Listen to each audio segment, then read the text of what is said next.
And welcome everyone to the webinar.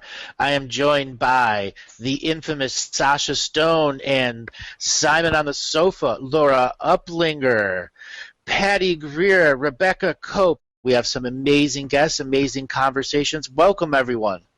Thank you. Thank you, Andrew. Thank you. So Sacha, you are flanked by the infamous Simon on the sofa. Simon, welcome. How are you doing today? Very good, very good. I just snuck in through the back door when he wasn't looking. Snuck in through the back door, and now you're doing a live show on a chair this time, not on a sofa. Yeah, exactly. I asked for a sofa, but he said, "You're lucky you're here. Just do with the chair and shut up." and Laura, you are in Brazil. How are you doing today? Very well. Thank you, Andrew. It's a privilege to be with all of you this evening. This evening in Rio. And you'll be anchoring our conversation on the divine feminine. And Rebecca, are you here too? Yes, I am here. Thank you. And welcome. And Patty Greer, how are you doing today? Great. Hello from Canada this evening. Welcome, welcome. So, Sacha Stone, do you have any words you'd like to give to the audience right now? I've got no words of wisdom to dispense. I cower in the wake of the tremendous intelligence and wit that we have in Laura and Patty and Rebecca and dear Simon here, who's got my knee firmly in his grasp and will probably wrangle my ankle under the table if I say anything untoward. Just lovely to see you again, Andrew. It's been far too long. Far too long.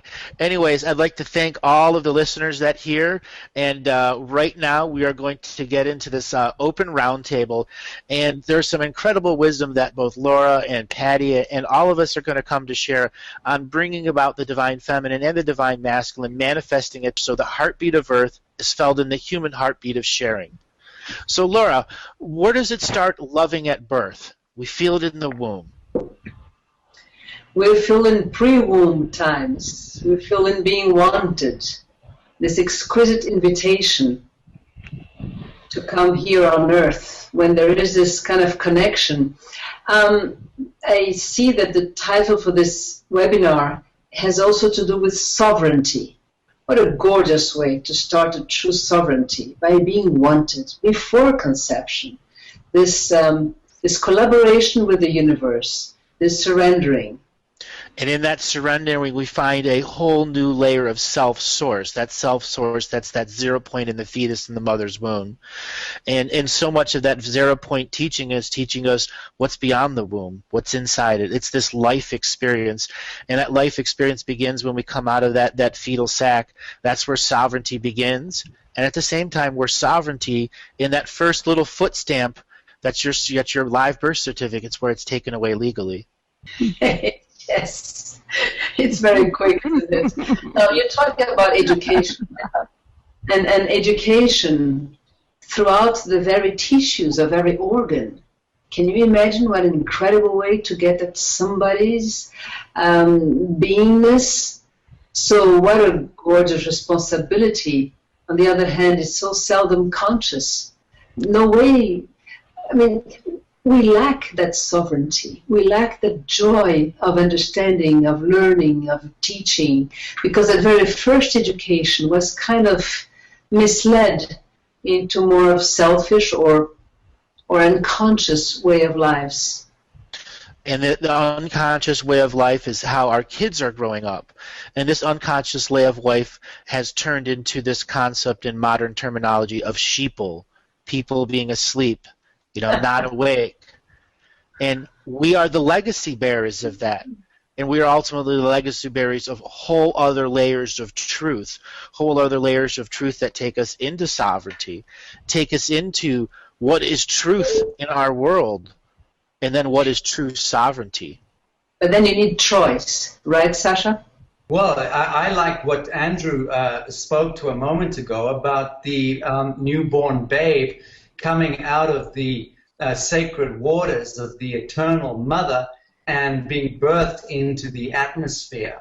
The symbiotic flesh of the umbilical cord is then violated by a steel surgical blade in a toxic square room, invariably in a hospital, surrounded by fractal and scalar energetics, which are a complete violation to that newborn soul.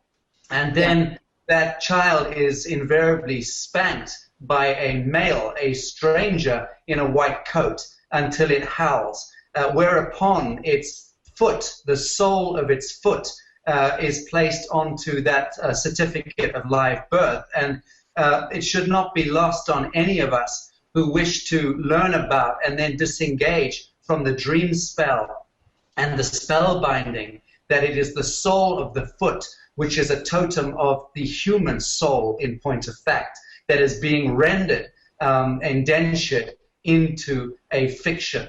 The moment that soul imprint is made on the paper, the identity of that sentient being is impressed onto paper, onto a contract, created as a fiction, which is then effectively the person. And that child, that being, will forever remain subjugated to and in servitude to the fiction of itself. That is a diabolical construct which needs to be addressed. So, the soul of the foot, the soul of the human. And so it happened with the mother and the father. Giving up our own sovereignty has already happened before. So this idea of having our children losing their own identity at birth, I mean, if you don't have one, how can you wish for the other one to have one? It's complicated. We can start now to make it differently. Yes, by saying no thank you to the contracts from birth. Yes. And that's incumbent on the mothers and the fathers to say cease and desist. Thank you, no thank you. No contract prevails here. A living child prevails in this sacred space. And that living child will leave this hospital or this clinic or this bedding in a meadow, wherever the child is being born, and it will not be violated into contracts or into fraud in this life. That is our right, and it's something which we need to exercise. It is a trick. We are told that we have to sign these papers, sign these certifications. We do not. Exactly, and you can rescind your energy of all of those things from that moment your conscious foot in this freshly world has made that ink. You are in an unawareness physical and energy contract with that system. As a sovereign being, you are in control of your energy in any way, shape, or form, and you can return all of your energy to that 0 point of the fetus on that foot and say, I don't belong.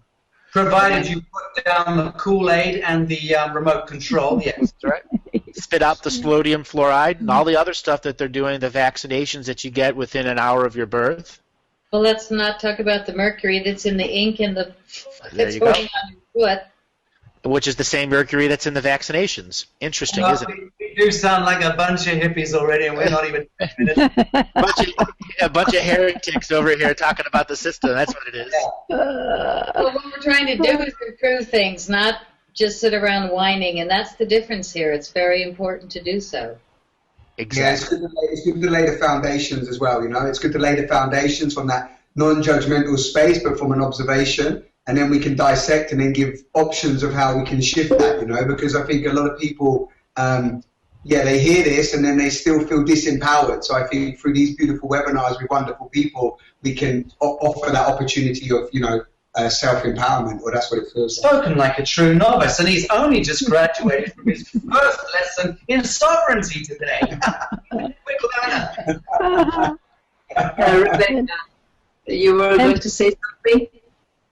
Oh, thank you. Yes, I was going to interject a little bit of a different story into this because I was born with a lovely old country doctor who caught me, and I just happened to have had a memory of that somewhere along the way in these 6+ decades that I have been around.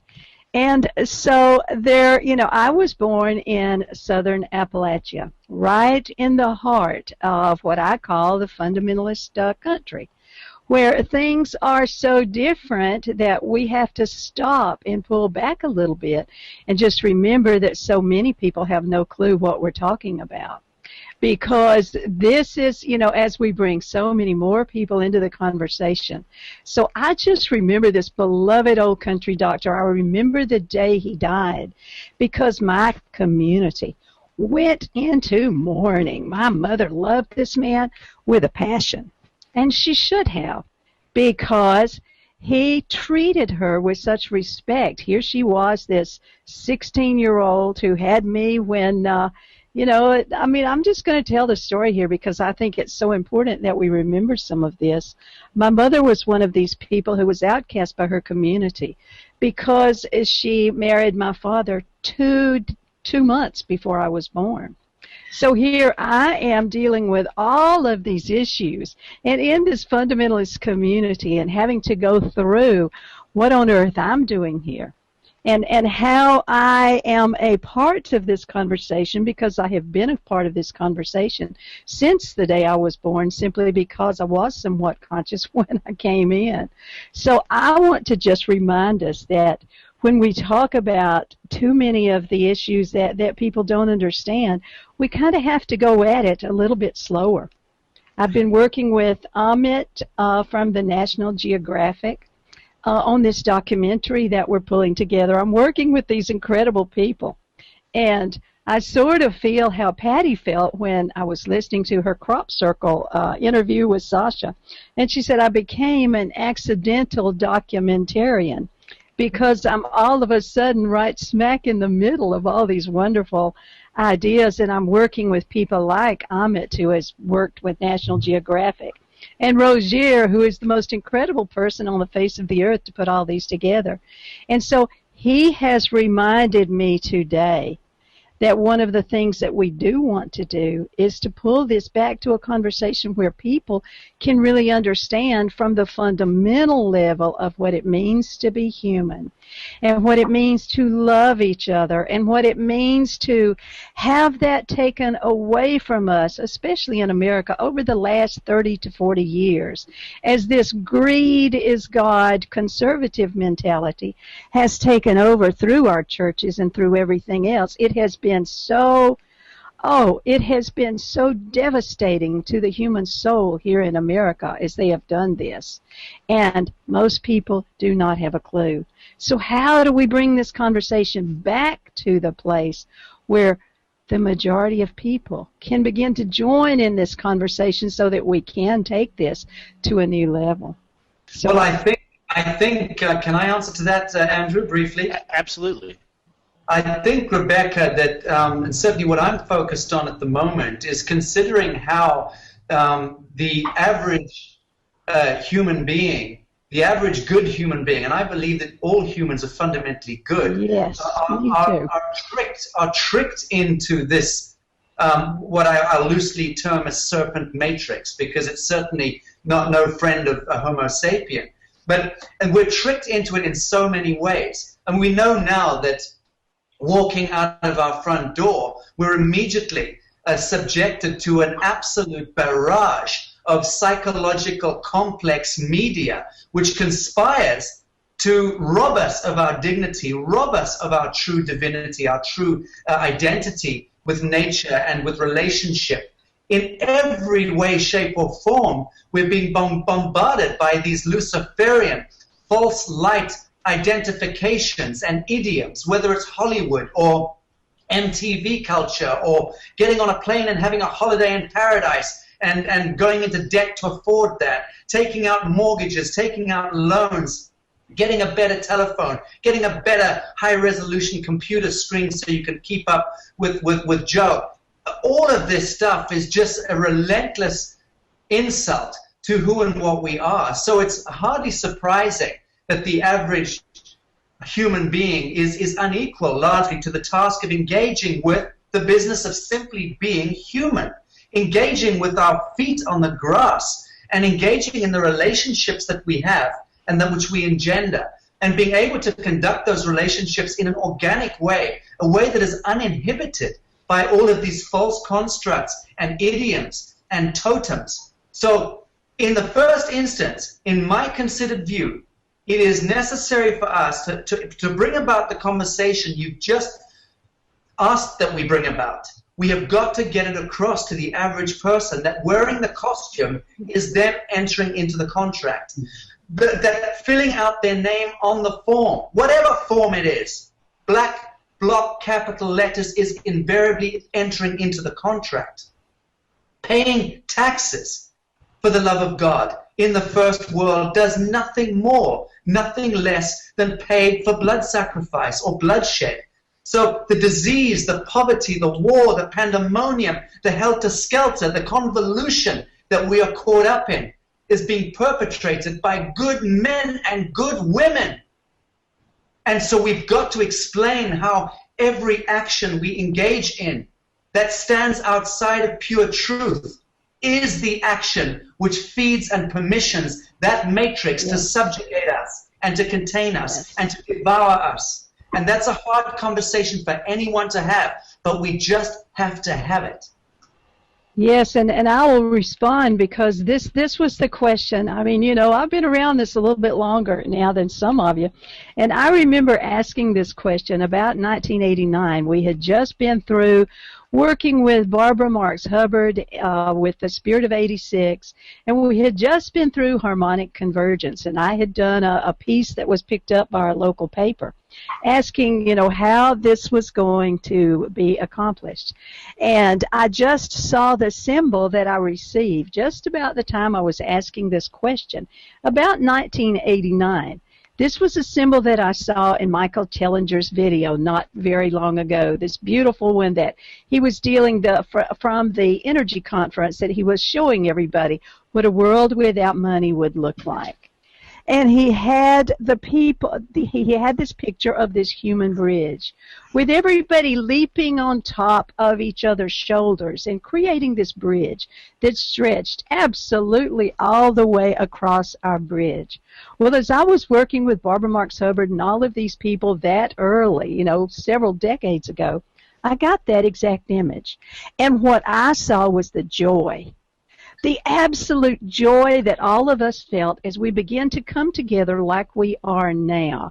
And we started sharing all of the various pieces of the puzzles that we have all come together to share with everybody else.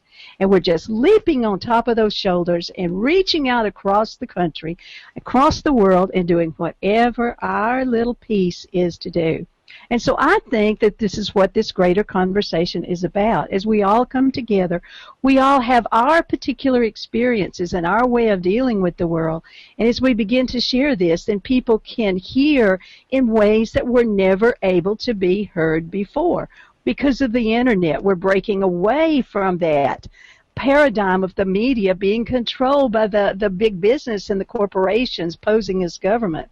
And I saw the most incredible statistic on this just this week, where they were saying that they had been doing all of these statistics about how many people were watching CNN and Fox News and all of these others. And I remember that they said 177,000 people were all that was on at any particular time watching the newscasts and other things. So here we are in our homes in all these different places across the world. We have become the voice of the people.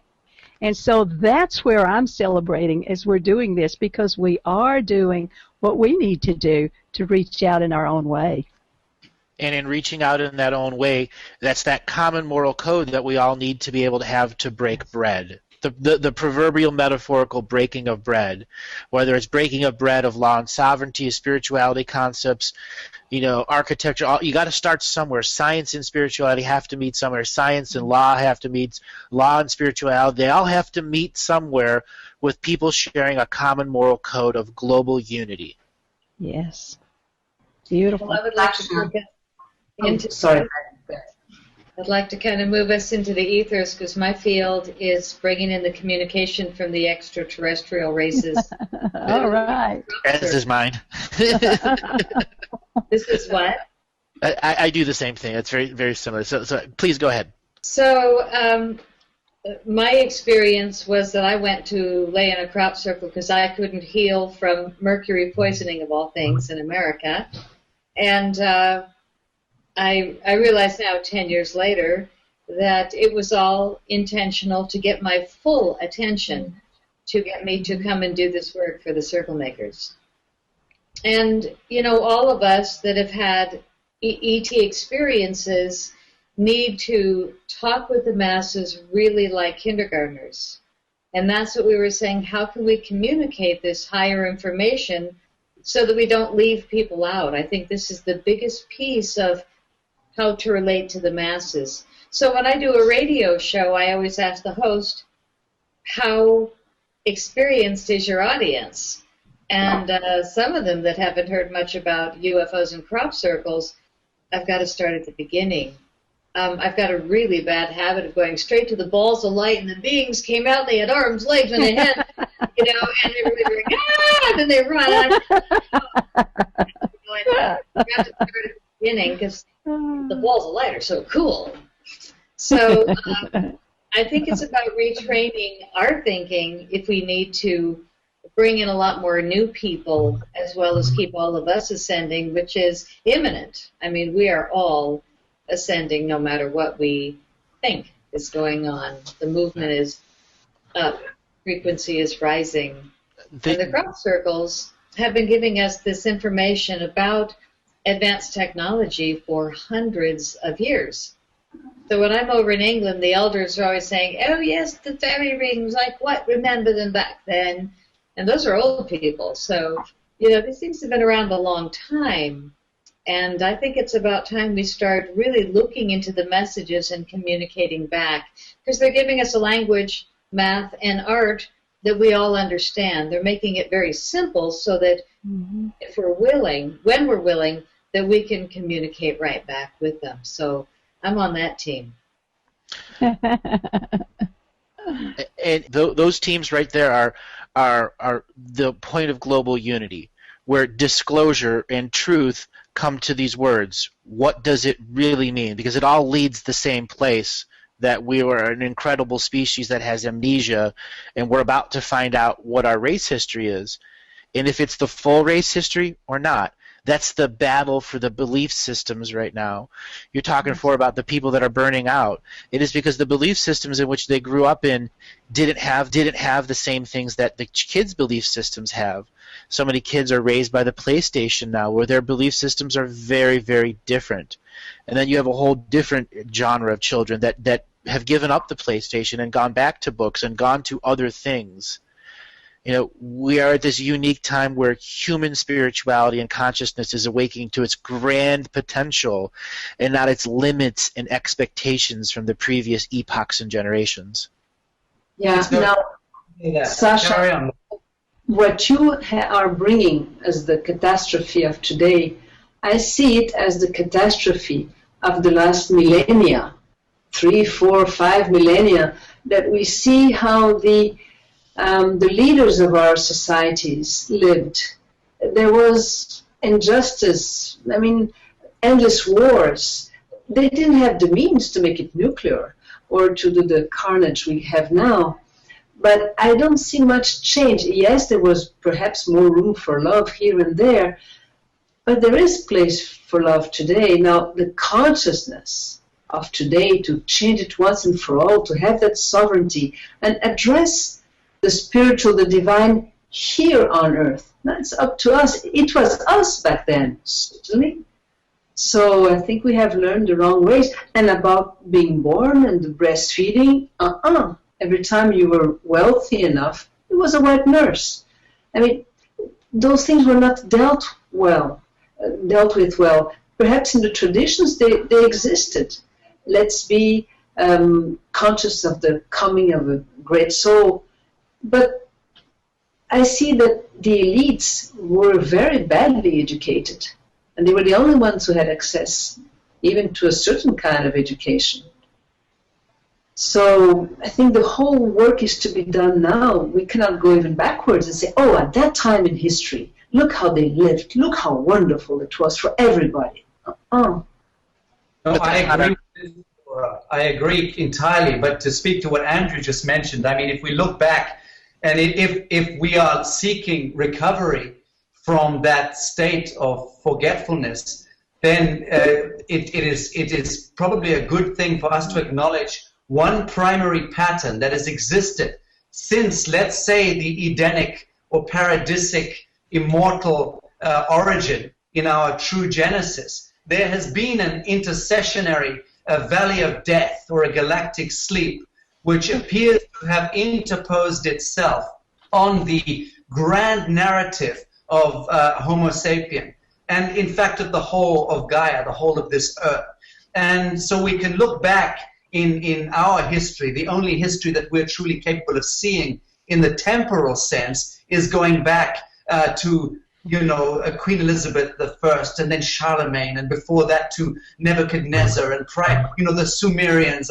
Prior to that, we might just be able to peer through the veil and catch the glimmering of Nimrod and Enki and Lil, and all of these archetypes, these galactic totems which proliferate in our review of history.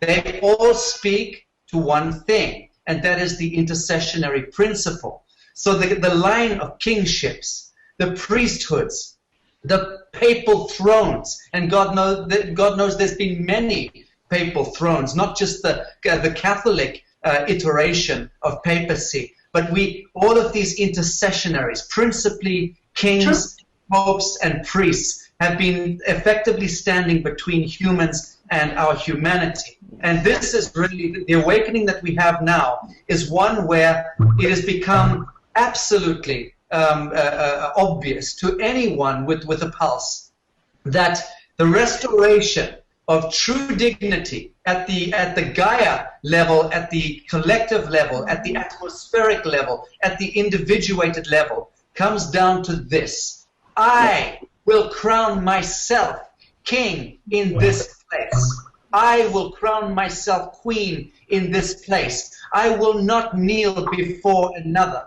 I will take no sword upon this shoulder. I am the all. And in that space, I would take full cognizance of my actions. I would take full responsibility and accountability for who I am and what it is that I do in this veil of tears. Now, if we all choose to enter this space of pure dignity, pure truth, pure consciousness, pure sovereignty, which are all one and the same thing, they are the quality of the fulminated, actuated human heart. This is perfection, bliss. It is the diamond that is forged through the compression of ages, of the kingships, the great tyrannies that existed, all of which we perpetuated ourselves, all of which we permissioned ourselves. There is no blame. There is no sacrilege. All of it was sacred. But this moment, here and now, this conversation in which we are engaged, is the most sacred moment in the history of time. Yes. And with that said, I think the common ground we can all start from is your body is your court and your DNA is your record of who you've been in this big costume stage event. Because we're going to have a final curtain call, and that curtain call, what's it going to reveal? We're an external species that has been seated here, and much, much, much more. Way beyond all of our knowledge is the stuff that we don't know, the stuff that our amnesiac species hasn't even begun to see yet.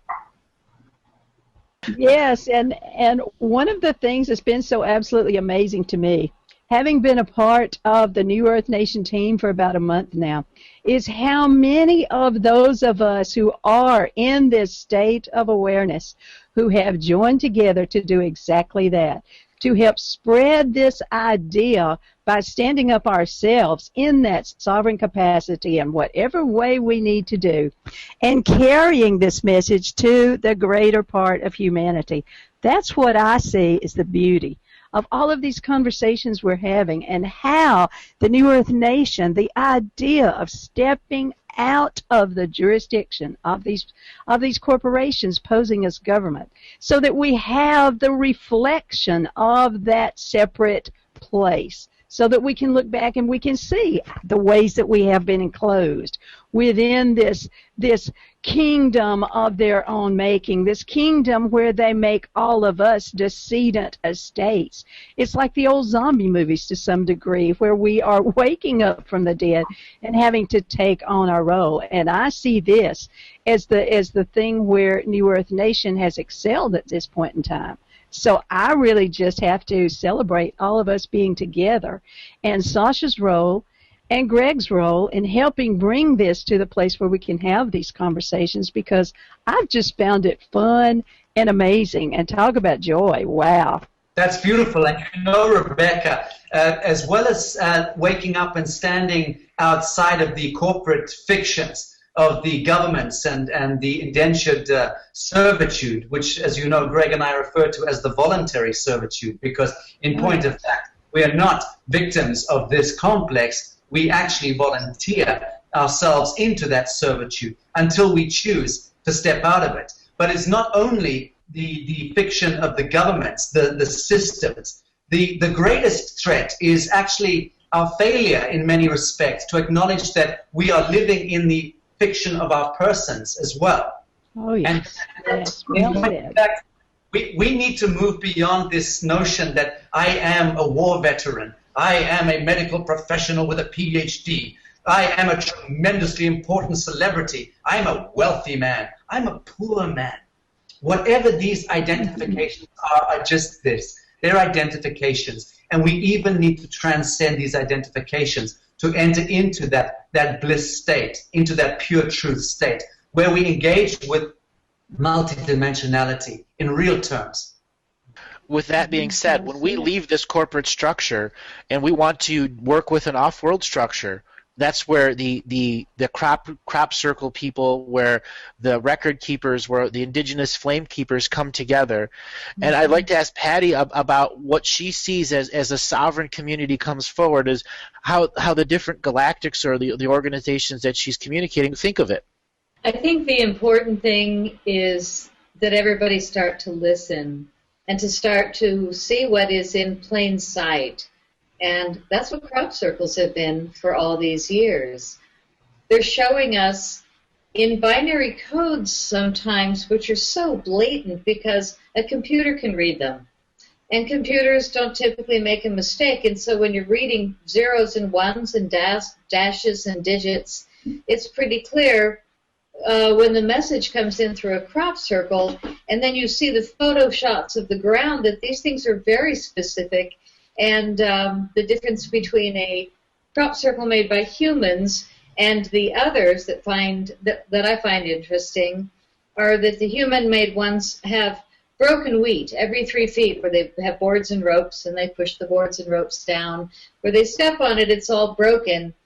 And the many circles that I've been in, they're not broken at all, but rather where they bend, there's this bubble that somehow hundreds of thousands of pieces of corn or wheat or barley in a huge field, acres, have been heated and bent exactly, and then the ones next to them, 1,000, are going that way. And when you're looking from above, the mastery of the artwork, the shading that they can accomplish by changing the weave and the lay and just ever so slightly, you realize that there's high intelligence creating these megaliths in the fields. I mean, some of them with hundreds of circles each one being perfect.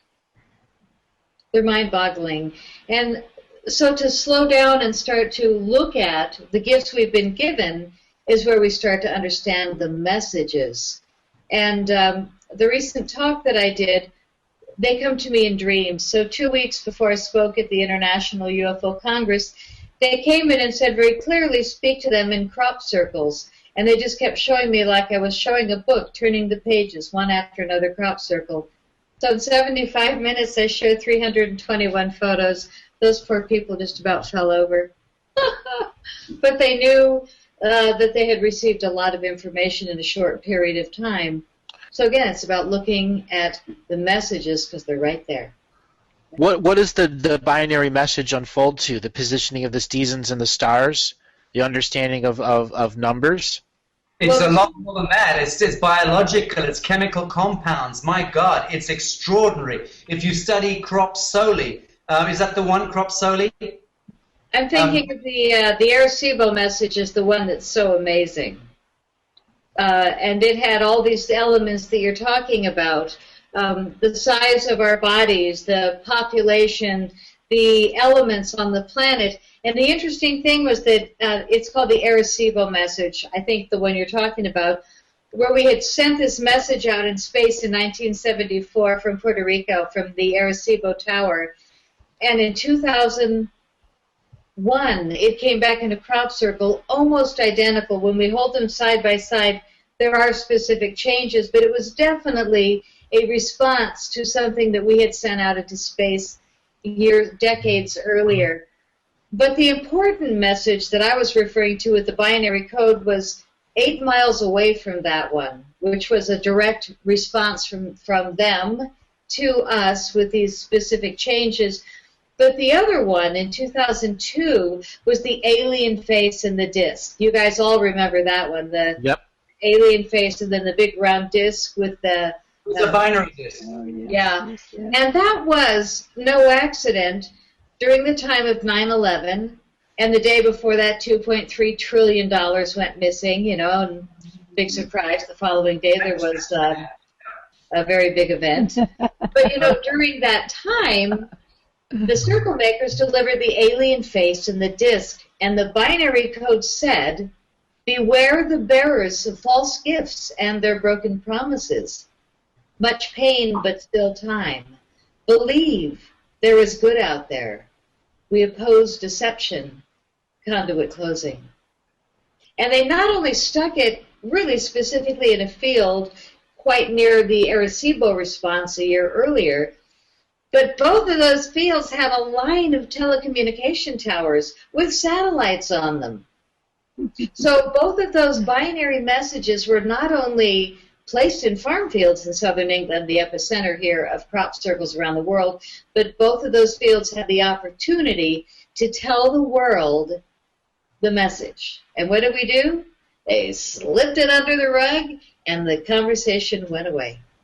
Why do you think England is the center for crop circles? Well, there's two major roles that are both high 90 percentile. One is that almost every crop circle in the world is sitting over a sacred site.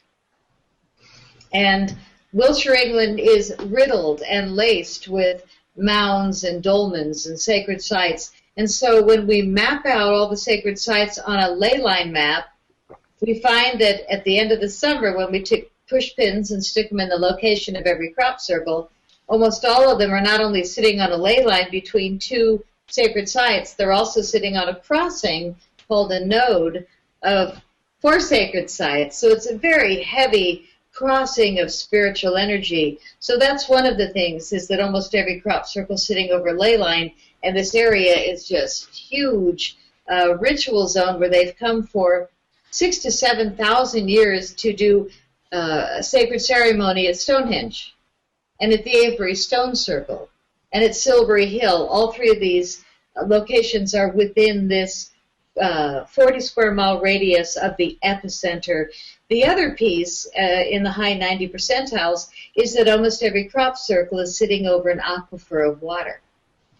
And Wiltshire, England, this epicenter, is the largest chalk aquifer in the world.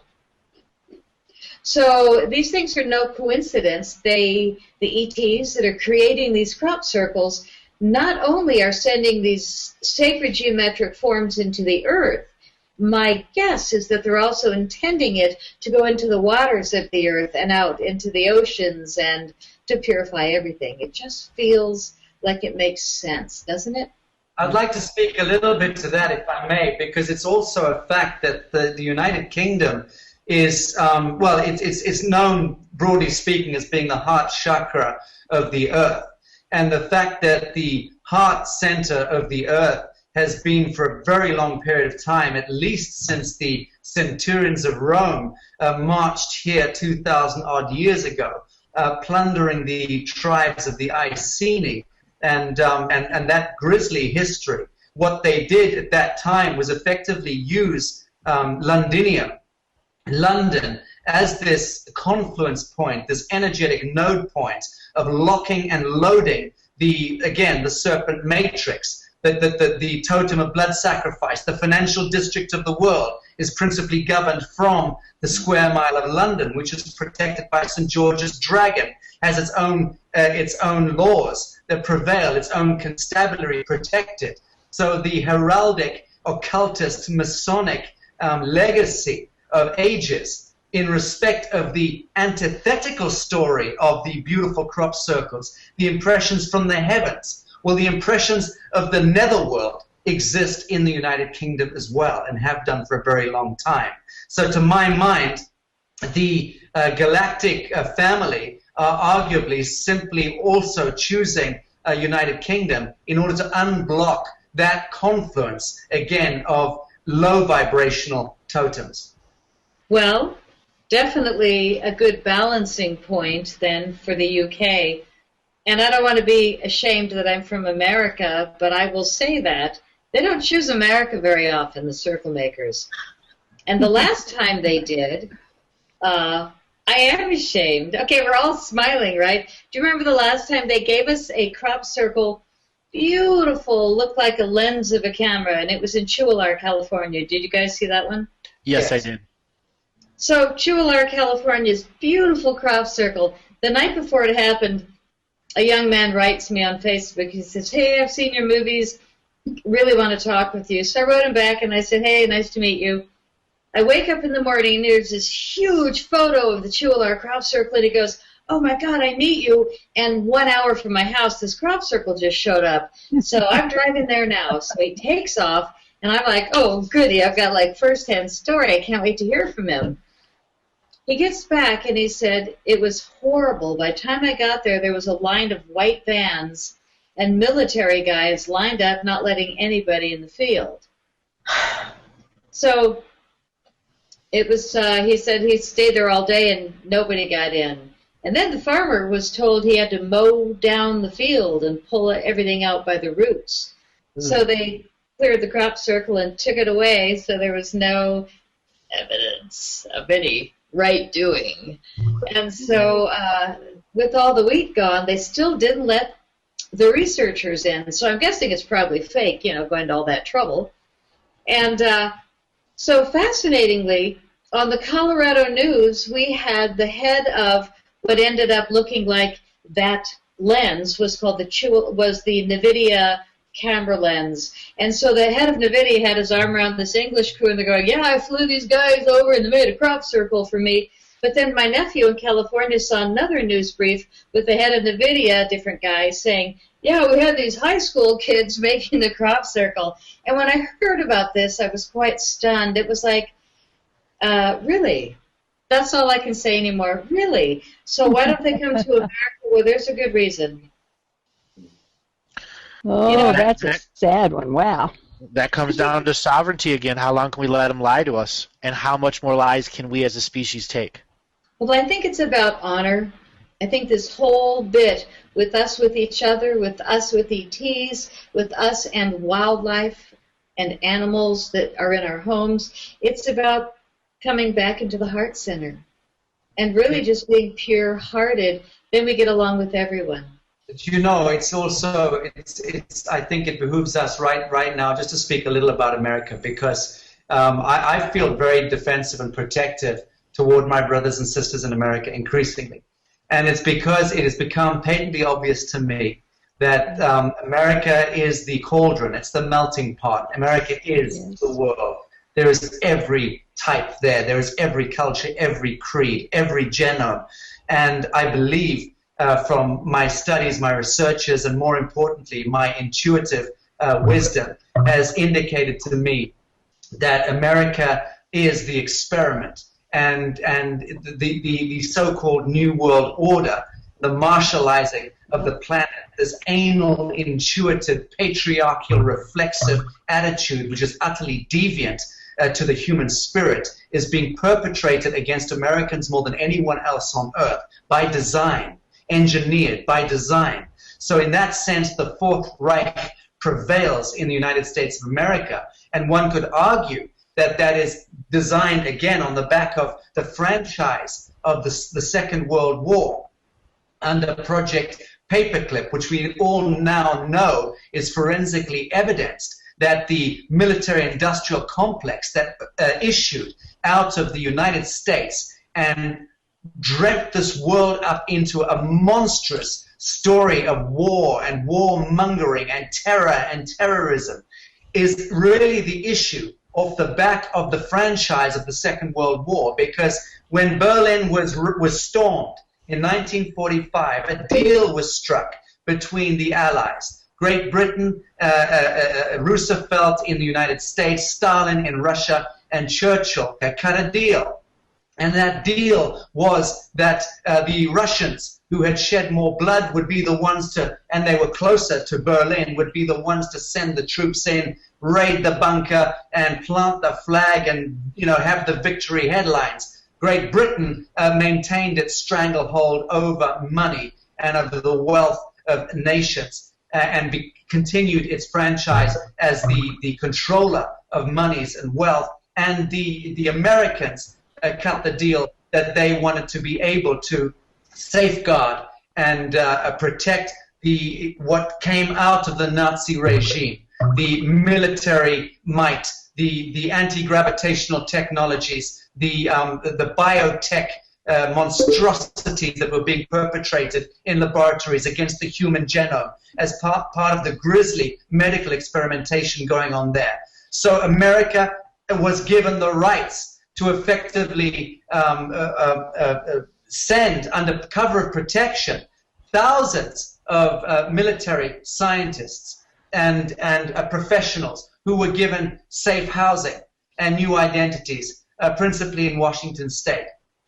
It is no small surprise that within a couple of years, the modern military-industrial complex grew out of the back of that protection of the atom seed of evil that had fulminated in the Second World War under the Nazi regime, which is why people refer to this New World Order as the Fourth Reich.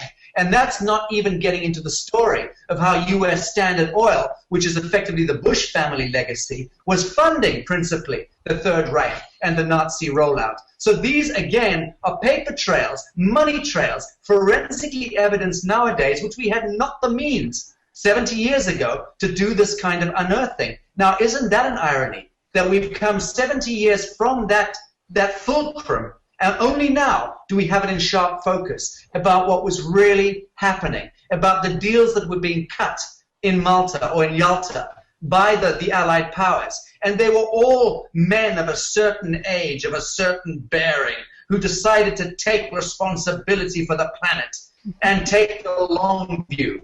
And they also entered into other compacts and covenants at that time, which saw the emergence of the United Nations off the back of the League of Nations. And a great many brilliant human beings were co-opted into that United Nations dream, believing that they were going to bring the very best of peace and harmony and equilibrium to the planet. But they were also, by and large, co-opted into a conspiracy. And the conspiracy was to contain and control the world's population. So global depopulation became center stage, and the containment of how the world unfolded was stolen from us by covert elites, again at that time. And we've got to now contend with that story. It's part of the legacy. And that's a legacy we all have, that we have to stand in a common moral code with some nature of compassion and forgiveness for ourselves, who helped empower the system, such as Sacha was saying in the beginning. We are its creators, and we are also its end. And it does not have to be a demise. It can be a beautiful, glorious, wonderful, filled fireworks of CNN and NBC going down in truth. We'd all love to see that. But it comes back to the question, what does it take in the now to create the tipping point? There's more than enough evidence for disclosure, but there isn't the people that are the sheeple. And the sheeple that are the people, and the people that are falling asleep and waking up daily, and the ones being exposed to the different layers of mind control and programming based in neurolinguistic probing from advertising. Where does it begin? Does it a YouTube hit that gets 1 billion hits that doesn't get censored? Who knows? Right now, it's got to start from the human heart here at this place, breaking bread at this table of conversation. And not demonizing America or Americans, because this is the great danger, that my beloved brothers and sisters of America have been set up more than anyone else on God's green earth for the harvest. Yes. That's right. And I can really speak to that, because I watched it go into the church here in my local community. I'm back in that area right now, so I can speak from there. I watched the propaganda go into the Baptist church here. I watched what happened to the preacher as he got up in the pulpit one Sunday morning, and he absolutely turned the gospel of Jesus upside down right there in that church. And I can mark it because I got up and walked out. I knew what was going on. I simply could not stand to listen to a man get up and deface the Christian religion to the point that he did. So I marked that day. And then I started doing the research. That is what led me to start doing such deep research that I have done here, to follow this propaganda into that Baptist church in my own little community, and see how so many people are still they're so clueless about how they have been led. Well, I was vindicated somewhat when I saw a Baylor study of religion in the year 2005. They had done the most tremendous job of study of religion in America that had ever been done.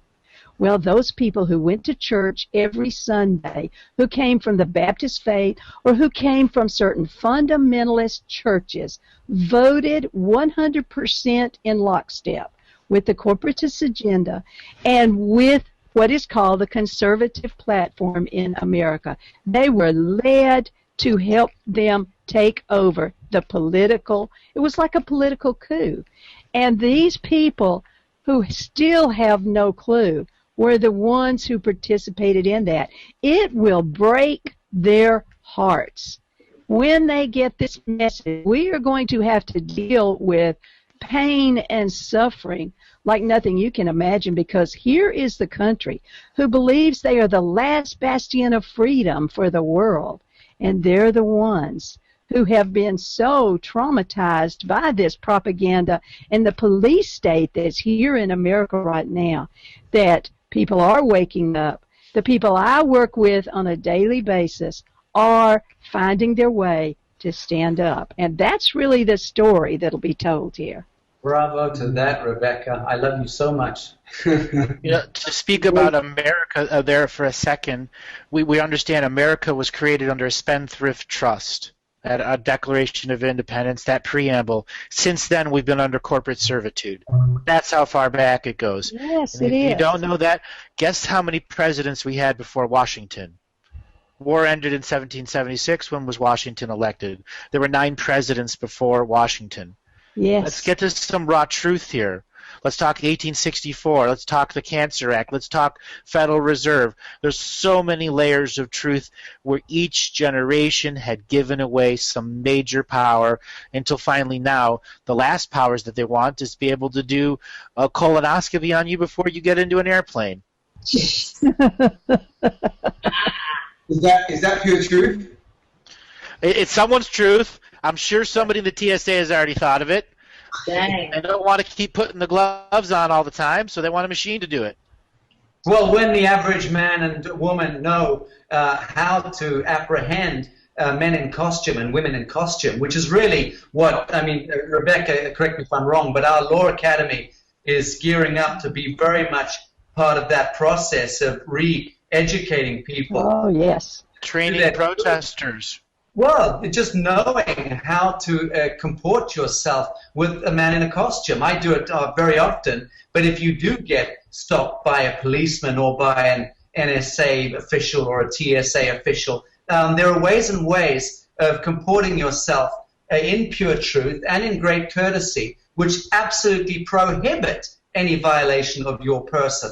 And you can put them on notice and apprehend them. And in point of fact, what you ought to do is bring a private prosecution against anyone who does violate your person or your privilege as a free man or free woman.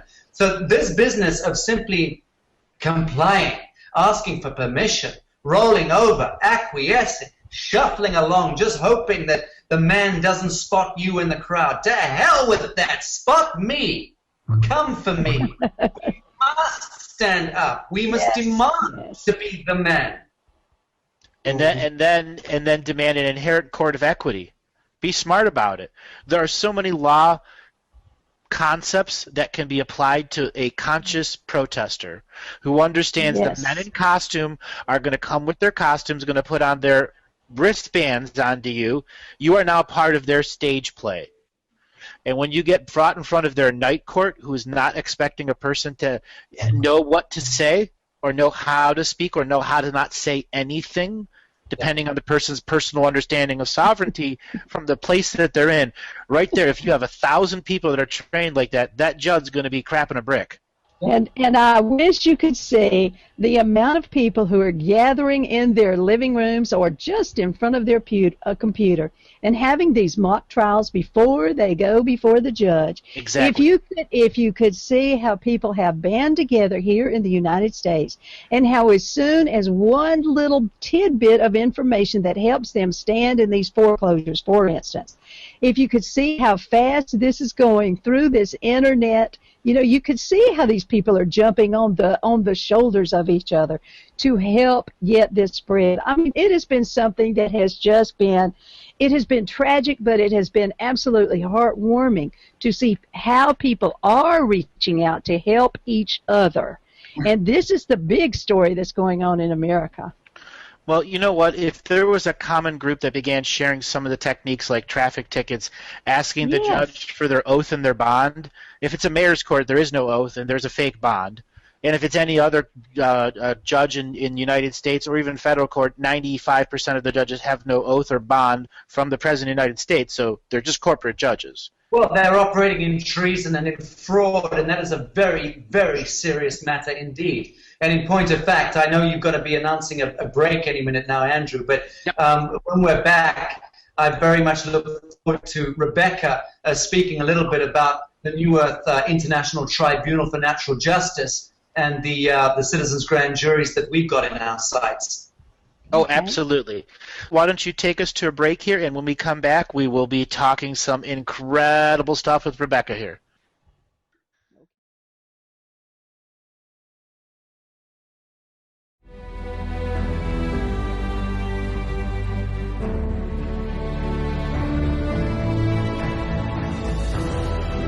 Each different bubble of reality is true. A galactic historian is a person that looks at all the lines of dramatic karma. Nudge, nudge, it's the Holy Grail. Improvise. Mysterious. It's counter psychic intelligence. Why is DNA farming of this star cluster so important? Because we do manifest our reality. We do create our reality.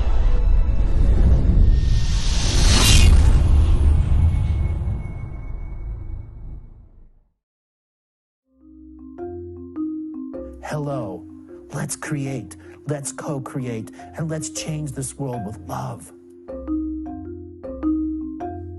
No matter if you're from Alpha Centauri or Earth, we all began with the same birthing process. We live in a limited point of view. Living the mystical life daily is about striving for the unlimited point of view. Each day, each human being gets an infinite amount of choices. Living the mystical life daily is about facing obstacles and challenges. The level of awareness that you are working at means you have a responsibility to be equal with it. How does one truly Let go of expectation.